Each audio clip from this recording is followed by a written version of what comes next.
And we've always bounced back. Youngstown's always bounced back from an issue. And if you think there's an issue now, there will be, or you think you have good times now, there's always something that comes up. It is either local or it's global. And it does affect the market. Everything affects the market. So it's just the way it is.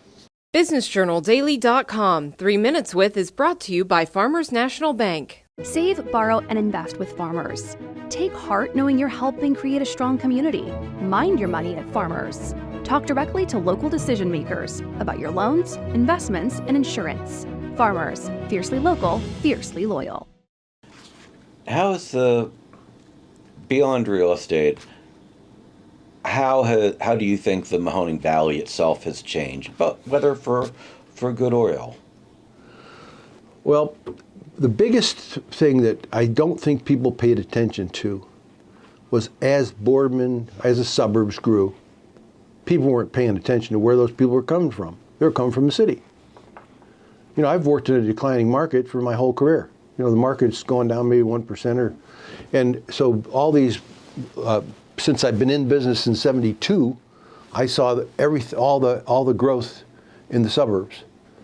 And then as that happened, all those houses were suddenly, 8,000 houses were vacant in the city. And people, it's a crisis. Well, it was going on for a long time. Yeah. And that's, I think now, and not a lot was done about it back then. And the one thing that I think they really jumped on the bandwagon, and I'm not sure exactly what mayor we had in Youngstown, but they finally worked on getting federal aid to start taking down those houses.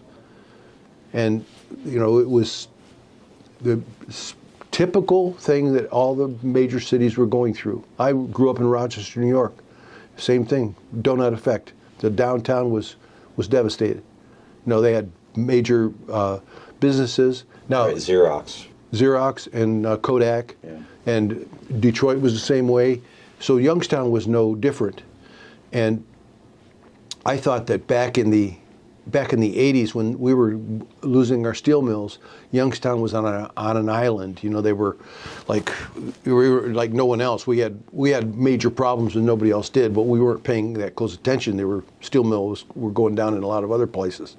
But in the early, when the steel mills were closing, that was one thing. But when the inner cities, people just weren't going downtown. They weren't living in the city as much. And again, there were some things why people lived in the cities before was because they were close to their work. And so people were more and more moving out. And I saw that between the 70s, 80s, and 90s, tremendous amount of growth. But then the population, when I came here, it was 170,000 people living in the city. And we've always bounced back. Youngstown's always bounced back from an issue. And if you think there's an issue now, there will be, or you think you have good times now, there's always something that comes up. It is either local or it's global. And it does affect the market. Everything affects the market. So it's just the way it is. What's ahead for the Mahoning Valley? Well, based on what you're seeing now. I've always been an optimist, but I have certain trepidations, you know, and I think we've got to come together, and I think we have come together as a city and as a community, and I think we're a bigger whole than we used to be. You know, it used to be we are them and the city is somewhere else. So I think, I really do think the communities come together. I think YSU has really done a tremendous job of building to the downtown. It's become that gap that used to be between Youngstown State and the downtown has kind of grown because, I mean, the gap hasn't grown, it's receded because they now have housing for students downtown, which I think is excellent.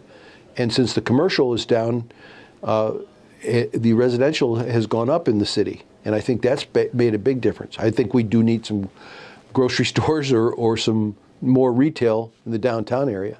But I think the thing that I thought was most interesting is that residents in downtown Youngstown were complaining about the noise ordinance because there was a noise ordinance that at 10 o'clock things had to shut down. Yeah. So I thought, well, that was a positive for me because I thought, gee, they're having residences complaining, and at least we have people downtown late. BusinessJournalDaily.com. 3 Minutes With is brought to you by Farmers National Bank. Save, borrow, and invest with Farmers. Take heart knowing you're helping create a strong community. Mind your money at Farmers. Talk directly to local decision makers about your loans, investments, and insurance. Farmers, fiercely local, fiercely loyal.